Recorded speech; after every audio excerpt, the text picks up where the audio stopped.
Neil's curriculum vitae, which was flushed with academic and professional honors, was the only one I have ever seen that noted marital status and children first. Their schedules were arranged in such a way that one of them was always home in the afternoon when their two sons got out of school.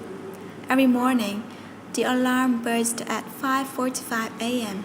If it was Monday, Wednesday, or Friday, Neil got up and ran 8 miles. If it was Tuesday, Thursday, or Sunday, Peggy got up and ran 8 miles. They alternated such days.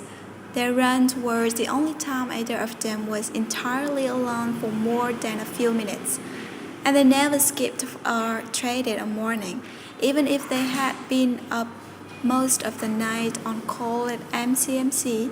I'm a fairly driven and compulsive kind of person, Neil told me one night in the living room of their extremely neat ranch-style house, the care of which was evenly split between them. Peggy was on call at the hospital. Peggy is very similar to me. We get along real well, real well. Medically, we complement each other. My strengths are infections, asthma, and allergies. Peggy is strong in hematology, and she's better than I am in child development. When you're confronted with a difficult decision, it's nice to talk to someone whose judgment you respect. I'm thinking, okay, would you offer anything else? Can I do anything else? If I feel like a dumb shit, I can be a dumb shit with her. We don't have to impress each other. If she was not in my life, it would, well, take a while for me to be able to function. I once asked Teresa Callahan and Benny Douglas, a pair of married family physicians who trained as residents under Neil Ernst and Peggy Philp, and who, like their mentors, now shares a practice what they taught of them. Teresa said, "It's hard to perceive them separately," Benny said. "I mean, like Neil apostrophe and apostrophe Peggy is the way we think of them. Niels and Peggy know everything and they never make mistakes. They are perfect. If we ever had problems, all we had to do was call Niels and Peggy and they would figure it out." Teresa said, "Neil and Peggy are controlled. Neil especially, almost to a fault. I have been heard him say about getting angry or crying that he just doesn't feel comfortable doing things like that. But that doesn't mean he isn't compassionate. He prides himself on establishing a good rapport with his clinic patients, including some very difficult ones. And most patients of he and Peggy say as gospel and do whatever they say. Few other people I know would have gone to the lengths they did to provide medical care to Laya. They were always thinking about her.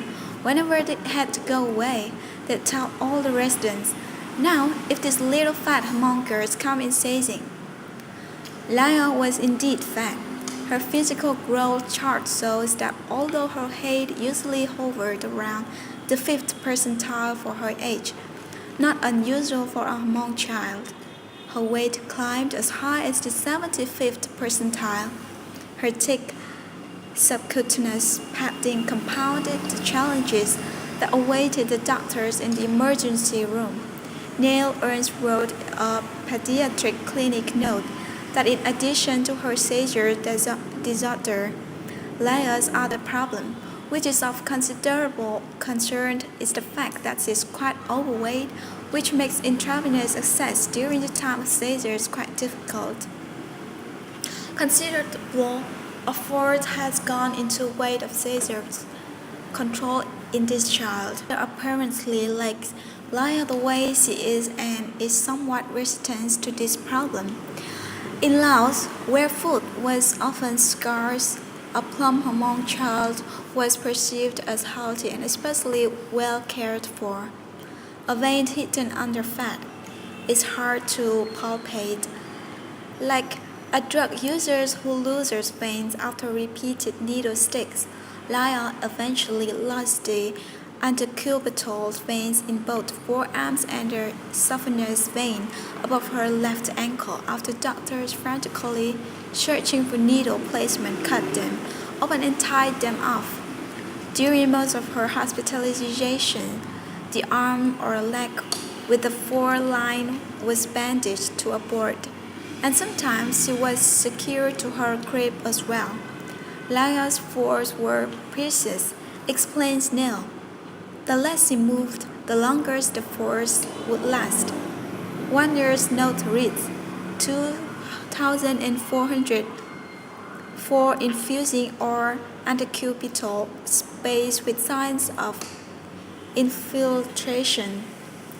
30 cc per hour via pump. Father here, soft restraints to L arm 0015.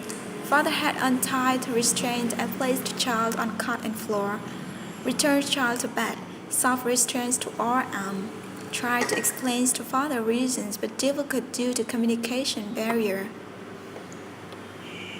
Now Cal did not understand why the nurses had tied up his daughter. His confidence in their ability to care for Lyle was further strained the morning after this note was written, when he left the hospital at 4 a.m. to catch 2 or 3 hours of sleep at home and returned at 7:30.